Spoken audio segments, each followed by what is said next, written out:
That time again. It's everyone's favorite time. Tournament time. 888 event today. $888 buy-in. $888,888 guaranteed for first place. But more exciting than all that, all the tables are 8-handed. You know what that means? Extra elbow room and leg room. Personally, I kind of wish all tables were 8 max.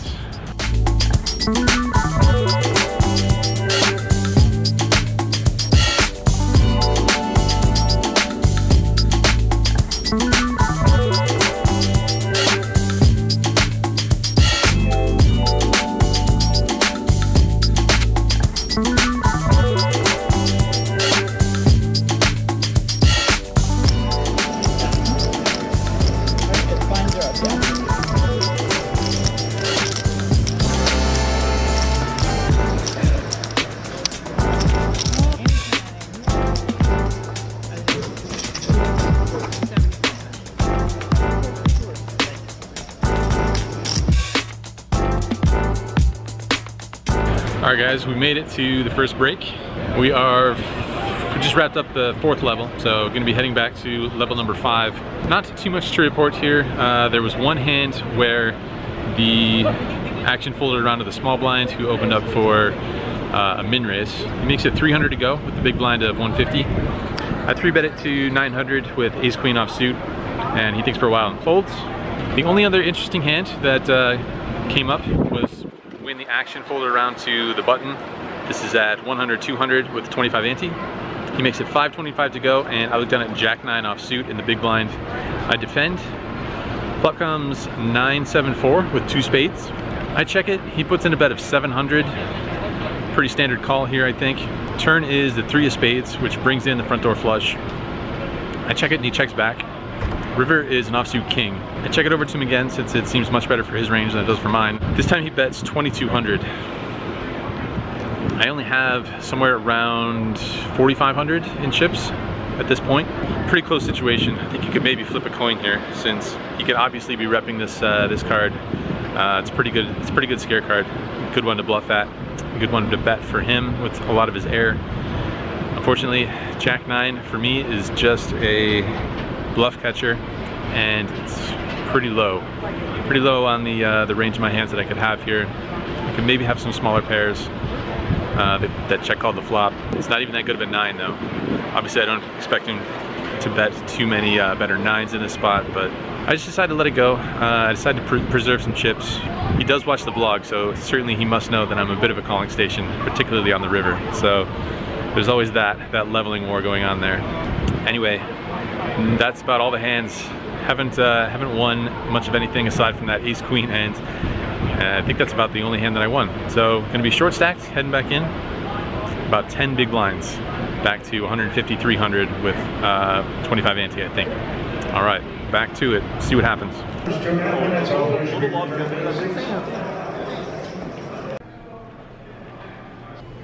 You guys are not gonna believe this one. This is going to go down as one of the most WTF moments in the vlog, I think. All right, so as you can tell, we're not in the tournament anymore. I folded my way through the blinds, and then I was on the button with 10 big blinds, approximately.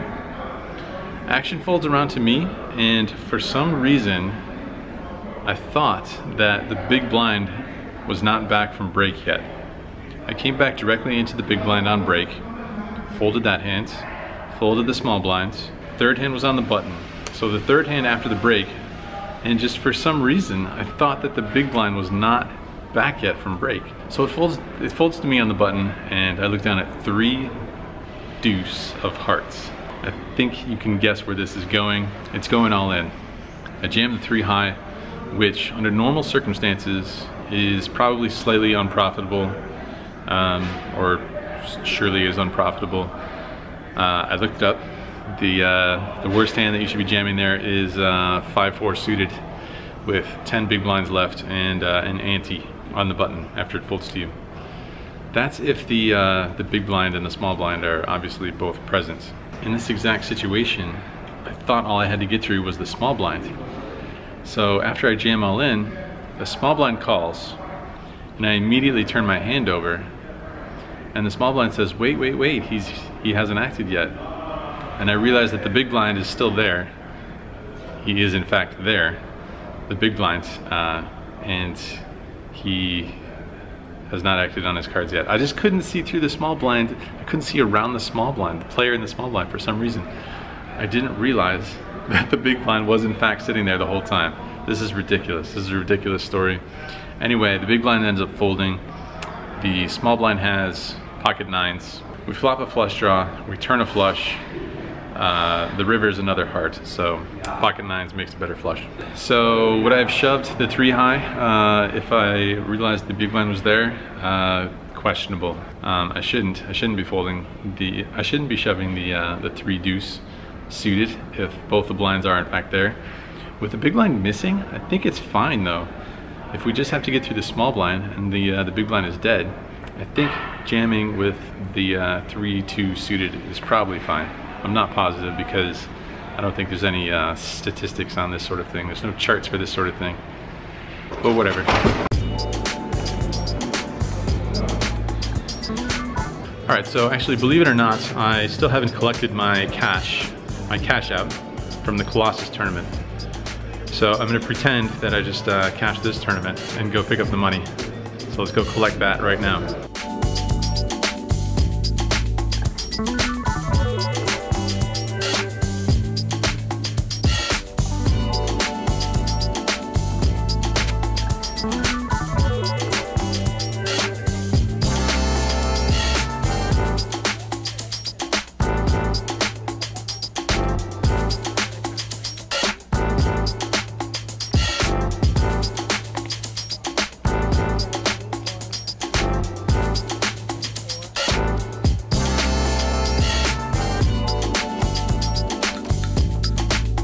All right, so seeing as how that was a extremely poor performance, there's only one option.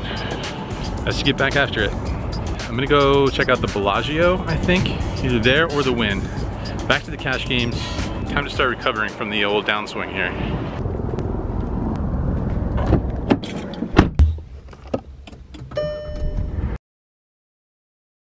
All right guys, right back down to business here. Back at the Bellagio, back to the usual drill. When you're in a downswing, there's kind of 2 general approaches, I think. One, take a little bit of time off, take a couple days away from the game, clear your head, all that stuff. Second approach, just grind through it. Business as usual, that's my plan. I'm just gonna put my head down, get back to the grind, back to the cash games. 5-10, no limit hold'em here at the Bellagio. In for 1500, back to work.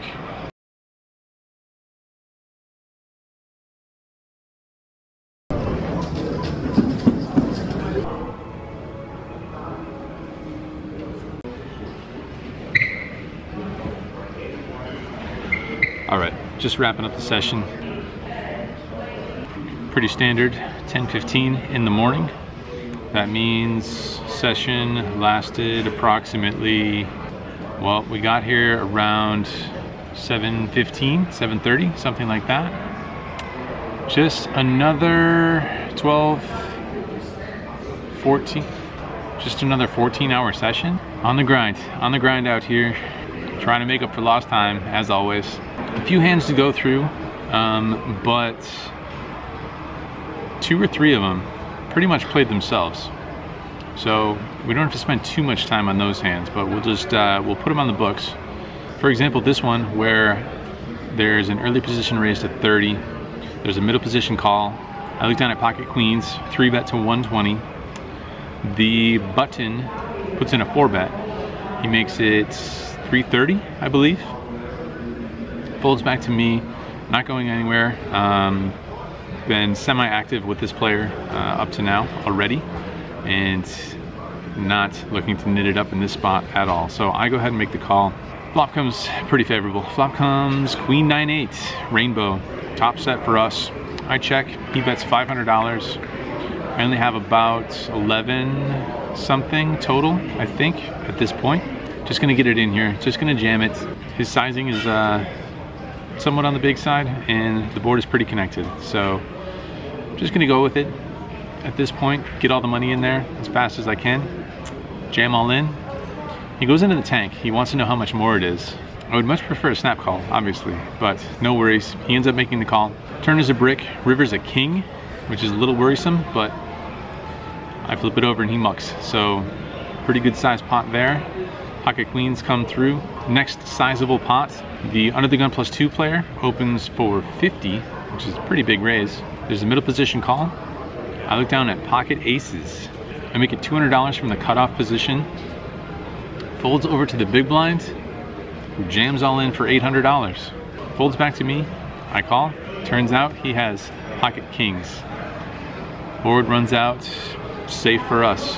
So that's another $900 or so in profit coming our way.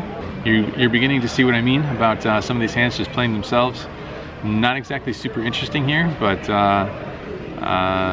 happy about the developments thus far.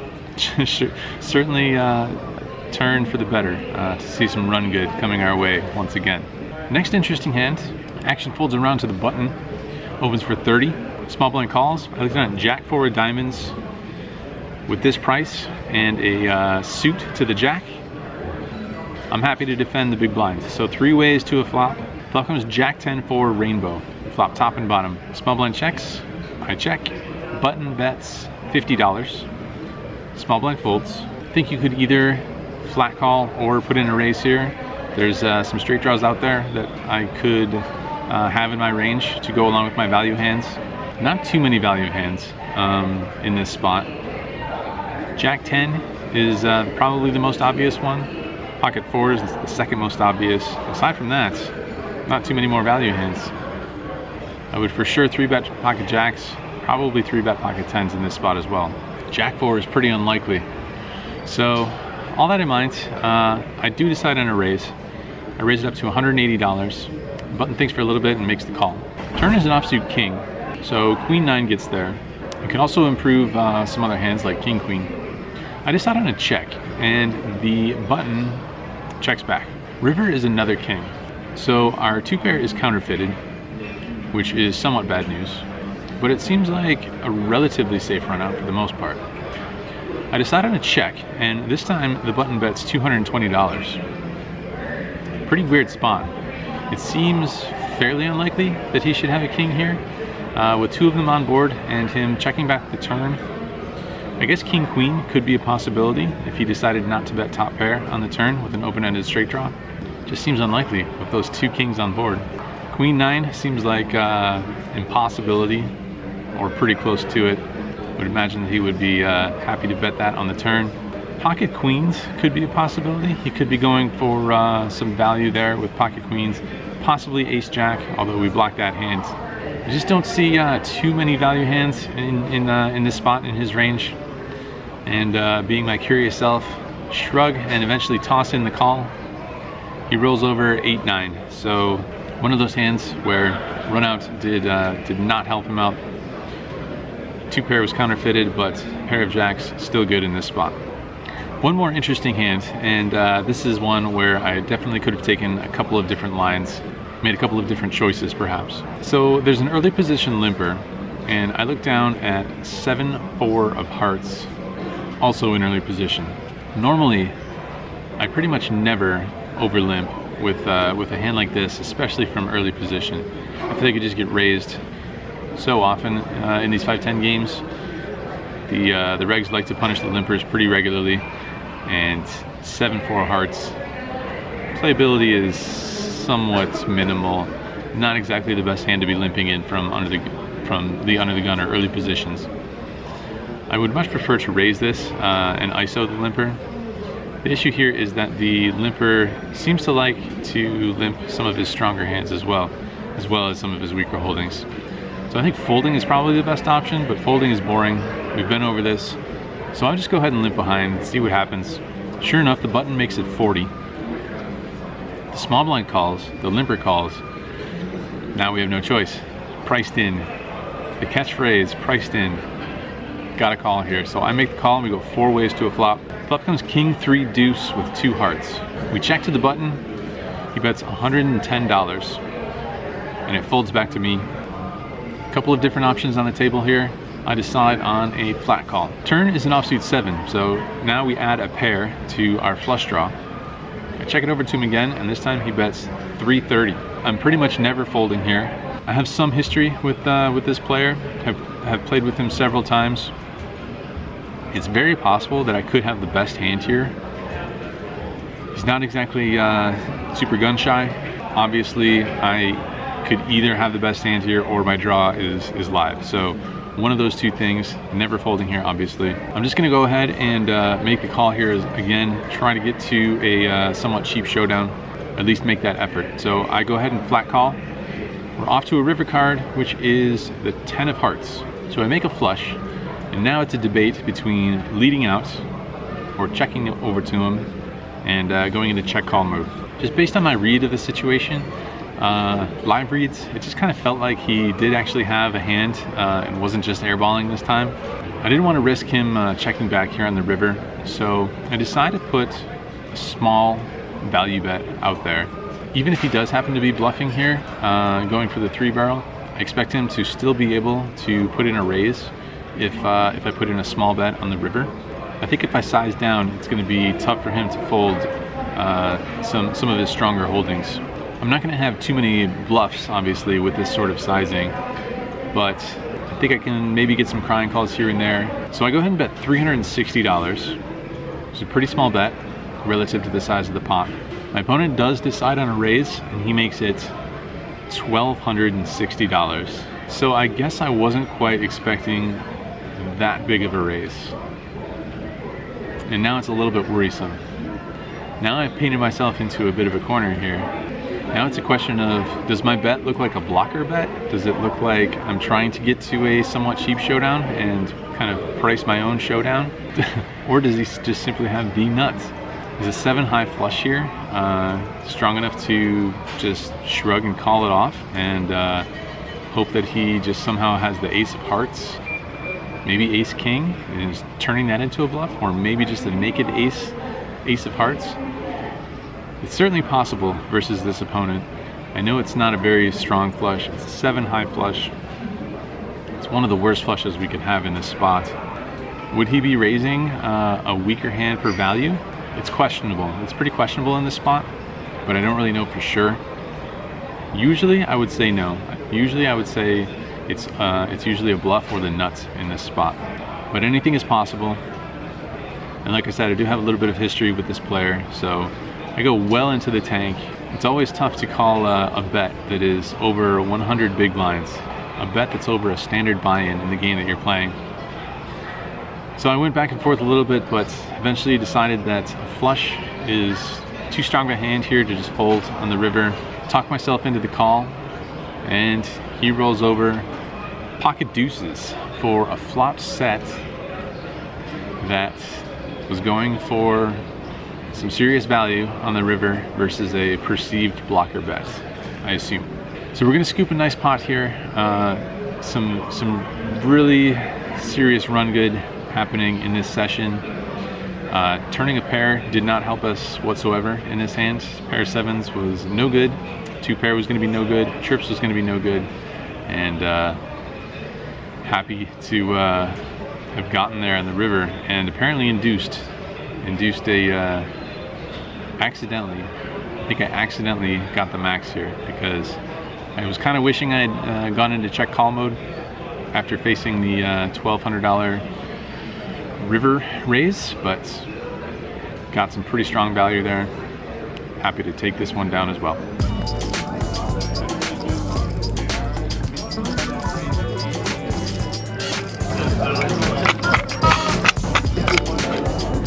Can I help you, sir? Right, so 14 hours later, book a much needed win of $2,675. Makes up for the ridiculous debacle that happened there at the World Series today. We break the downswing, at least for one session.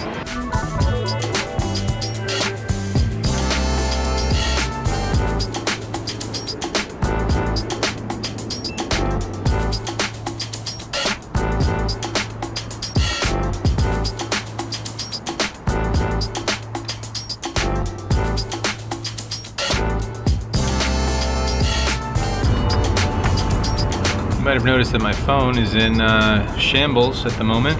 It's not supposed to look like that. Gonna have to get that fixed. Apparently Apple does same day screen repairs, so that's nice. All right, so back on the cash grind. It's gonna be back on the cash grind. We're gonna be back to it probably not tomorrow, because or I should say today, probably not today, because I'll be back on the editing grind. After that though, right back into it. We still have like a couple more weeks of World Series happening. I'll probably hop in a tournament somewhere along the lines here. Maybe at another property, but good to book a win. Can't believe that ridiculousness that happened at the 888 event. And I have nobody to blame but myself for that one. Full responsibility as always, but whatever. You're gonna make mistakes along the way. It's impossible to not make mistakes in poker. My fiance, Boosie, tells me, gotta be able to forgive yourself for making mistakes. So, gotta move on. I think we moved on well today. It's always nice to get pocket aces when someone else has pocket kings. That's very helpful.